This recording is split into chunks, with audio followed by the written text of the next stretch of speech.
Madame, Messieurs, bonjour. Bienvenue dans votre émission On en parle. Depuis plusieurs décennies, l'Est de la République démocratique du Congo est le théâtre d'un conflit marqué par l'instabilité des groupes armés et les ingérences étrangères. Aujourd'hui, la situation s'est aggravée avec une nouvelle escalade des tensions entre la RDC et le Rwanda. Kinshasa accuse Kigali de soutenir activement les groupes rebelles du M23 qui occupent plusieurs localités dans le nord Kivu, sémant terreur parmi les populations civiles. Malgré les dénonciations du gouvernement congolais et les preuves apportées, la communauté internationale peine à imposer des sanctions fermes face au Rwanda. Face à cette agression, la grande question est, quelle est l'attitude de l'homme congolais? Sommes-nous suffisamment mobilisés ou nous sommes divisés face à cette agression rwandaise? C'est le débat que nous ouvrons aujourd'hui avec M. Pierre Mwanza pour analyser cette question. Monsieur Pierre Mwanza, bonjour. Bonjour, Monsieur Jourdain. J'espère que vous allez bien. Oui, nous allons très bien. Voilà, sans plus tarder, comment décrivez-vous la situation actuelle entre la RDC et le Rwanda? Bon, la situation que nous connaissons ici en République démocratique du Congo, c'est une situation déplorable. Donc, nous sommes en train de subir une guerre injuste. Et au-delà de cette guerre injuste, il y a des cadavres qui sont en train de tomber. Nous sommes en train de voir les gens qui sont en train de mourir. Voilà tout ce qu'on peut dire par rapport à ça. Voilà tout ce qu'on peut dire par rapport à ça. Et quel est votre point de vue par rapport à la réaction des autorités congolaises face à cette agression? Mon point de vue face à la réaction des politiques congolais, c'est que on n'arrive pas à comprendre, il n'y a pas une grande responsabilité de leur part. Donc nous sommes en train d'assister à un théâtre. Les politiques congolais, on devait attendre d'eux un message fort ou bien une riposte à la taille de ce que l'ennemi est en train d'imposer en RDC. C'est ce qu'on devait attendre, mais fort dommage, ce n'est pas ce que nous assistons. Et pensez-vous que la population congolaise est bien informée sur les enjeux de cette crise? À mon avis, non. La population congolaise n'est pas suffisamment informée sur les enjeux de cette guerre. Par conséquent, ce que nous voyons sur le terrain, les avis sont partagés ou mitigés. Chacun a sa réalité sur cette guerre. Ce que nous sommes en train de chercher au niveau de notre pays, nous cherchons les hommes politiques pour nous donner les réelles réalités ou bien les vraies réalités qui se passent par rapport à cette guerre. C'est-à-dire la population n'est pas suffisamment informée sur ça. Et comment percevez-vous la réaction des Congolais face à cette agression? Sommes-nous divisés ou nous sommes comme un seul homme pour faire face à cette agression? Exactement. L'homme congolais ou l'ensemble des Congolais ne sont pas unis. Nous sommes divisés. Voilà pourquoi j'ai dit dans l'entame du sujet que nos avis sont partagés. Nous tous, en tant que Congolais, nous ne sommes pas unis par le simple fait que chacun interprète la guerre de sa manière. Et quel est le rôle que joue le média congolais dans la mobilisation et la sensibilisation de la population? Voilà, le média congolais devait jouer un grand rôle. C'est le rôle de pouvoir véhiculer ou passer le message qui devait amener la population à être dans l'unisson ou dans l'ensemble. Mais fort malheureusement, ce que nous avons assisté par rapport à notre gouvernement congolais, il y a eu d'abord une oppression par rapport aux médias. C'est-à-dire le média n'arrivent pas à travailler dans leur liberté. Vous êtes sans ignorer qu'il n'y a pas longtemps, même sur les réseaux sociaux, il y a certains moteurs qu'on a suspendus ou supprimés, entre autres les TikTok, X et autres là. Et il y a eu même des sanctions qu'on a passées pour dire que c'est lui qui va donner les informations concernant la guerre, celui qui n'est pas mandaté, il sera poursuivi. Ce qui fait que le média n'arrive pas à faire son travail comme il devait faire. Et pensez-vous que les réseaux sociaux ont un impact significatif sur l'opinion publique face à cette agression? Exactement, les réseaux sociaux ont un grand impact. Vous êtes sans ignorer que nous sommes pendant un temps de la mondialisation. Les réseaux sociaux occupent une place de taille. Une place de taille. Si je peux entrer dans le chef des rebelles, vous allez vous rendre compte que les rebelles ont une avancée par rapport à nous. Ce qui fait que même concernant Goma ou d'autres localités où il y a les assaillants ou les rebelles, et ils ont commencé par faire d'abord une oppression sur le plan médiatique, chose qui n'a pas été faite ici chez nous au Congo. Ils ont commencé par créer des groupes médiatiques où ils ont commencé d'abord par fidéliser les gens, à donner de bonnes informations, et après, ils ont commencé à divulguer de mauvaises informations, ce qui a créé déjà une psychose dans la population. Est-ce que la société civile et les intellectuels congolais en font aussi beaucoup pour influencer le gouvernement congolais et la communauté internationale face à cette agression? Exactement, la société civile a un grand rôle à jouer. Mais ce que nous voyons dans notre pays, c'est que la société civile qui devait être une église au milieu du village, mais cette société civile, elle est ballottante. On est en train de la balloter pour dire que la société civile est devenue politique, mais elle qui devait être apolitique. Et il y a maintenant les groupuscules de société civile, et quand vous entrez là à l'intérieur, chacun cherche ses propres intérêts au détriment de la population. Vraiment.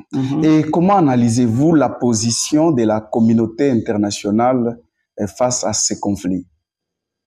Pour moi, je dirais la communauté internationale face à cette guerre injuste, la communauté internationale, elle est défaillante. Depuis qu'on a commencé à crier, depuis que nos politiques ont commencé à crier par rapport à l'agression rwandaise, au niveau de notre pays, on n'a pas vu cette communauté internationale s'impliquer réellement. Prenons le cas de ce qui s'est passé en Ukraine.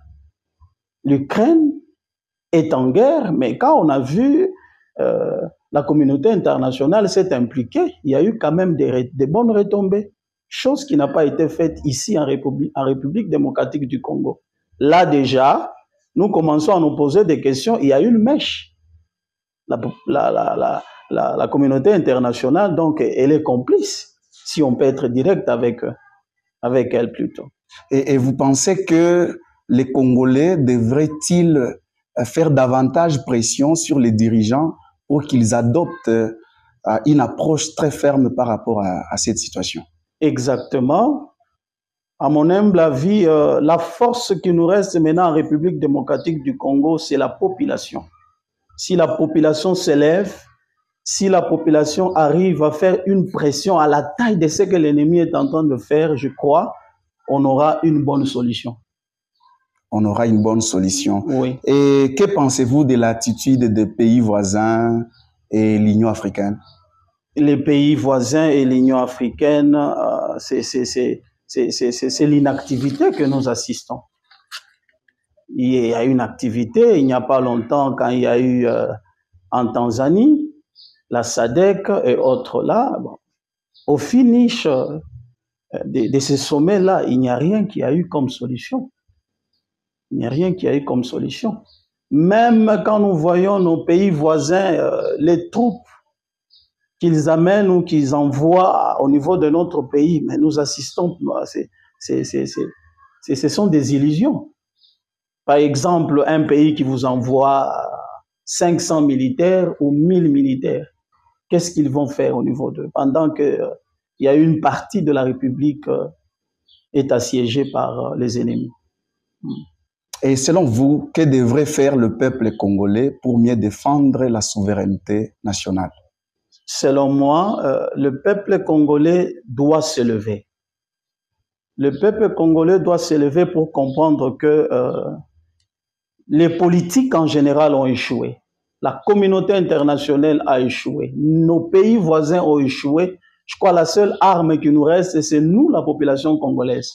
Nous devons nous lever pour défendre l'intégrité territoriale ou bien l'intégrité de notre pays.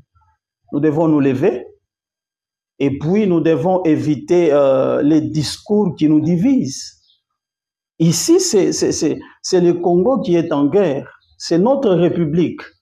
Et la guerre n'a pas de couleur. La guerre n'a pas de parti politique. On n'a pas besoin de discours. Oh, moi, je suis de telle tribu. Moi, je suis de tel parti. Ici, nous avons besoin de fédérer ou mettre ensemble nos idées, nos forces afin de bouter hors l'ennemi. Et comment renforcer l'unité nationale face à cette menace extérieure?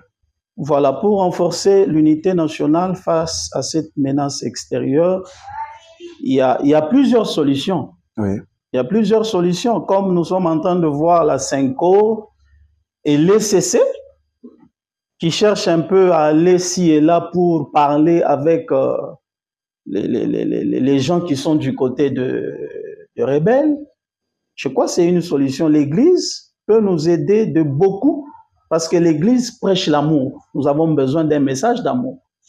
Et nous appelons à chacun, à chacune, à tout le parti qui regorge notre République, à donner maintenant un message d'amour, à donner un message qui doit amener le peuple congolais à être ensemble et à comprendre, à nous unir afin que nous puissions remporter cette guerre injuste. Afin que nous puissions remporter cette guerre injuste. Et quel est votre sentiment lorsque vous voyez à l'M23 prendre certaines villes dans le nord Kivu et applaudi par la population congolaise? Mon sentiment est, je suis vraiment confus, je suis dans la confusion si je peux le dire. Déjà, c'est une matière à réflexion pour moi.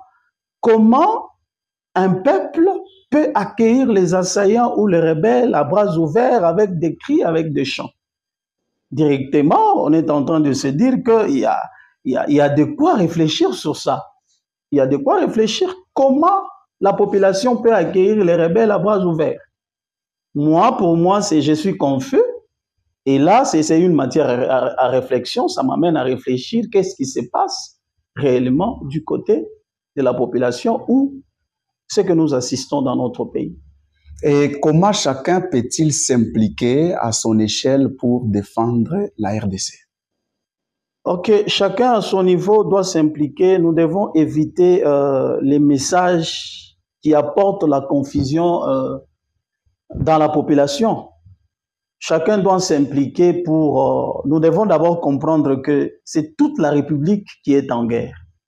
Et lorsque la République est en guerre, chacun doit savoir que, même quand nous entrons dans l'histoire, il y a des pays, quand ils sont en guerre, il y a une attitude qu'on doit apporter, c'est une attitude des gens réellement qui sont en guerre. Tout ce qu'on doit faire, même dans le bureau, tout ce qu'on est en train de faire, même les drapeaux, on ne devait pas hisser les drapeaux. On doit remettre tout à zéro. Chacun doit savoir que cette guerre nous appartient tous. Et ce que nous devons faire, c'est unir les efforts afin d'aider les politiques, afin d'aider tous ceux-là qui militent, afin que nous puissions remporter cette guerre. Cette guerre nous concerne tous, mesdames et messieurs. Nous sommes à la fin de cette émission. La RDC est notre seul propre héritage à nous tous. Nous devons nous impliquer chacun à son niveau, à poser des actions concrètes, des actions nationalistes pour permettre à ce que nous puissions faire face à cette guerre ou à cette agression rwandaise. Monsieur Pierre Mwanza, je vous dis merci. C'est moi qui vous remercie aussi. Et je ne finirai pas cette émission sans dire merci à la technique, n'est-ce pas, au bien derrière les caméras, Johnny Nkoulou et tout le monde qui nous a soutenus pour que cette émission puisse passer. Quant à vous, chers abonnés, je vous prie de vous abonner encore et de donner les liens pour que les gens puissent s'abonner. Partagez cette émission et abonnez-vous. Et à très bientôt. Ciao.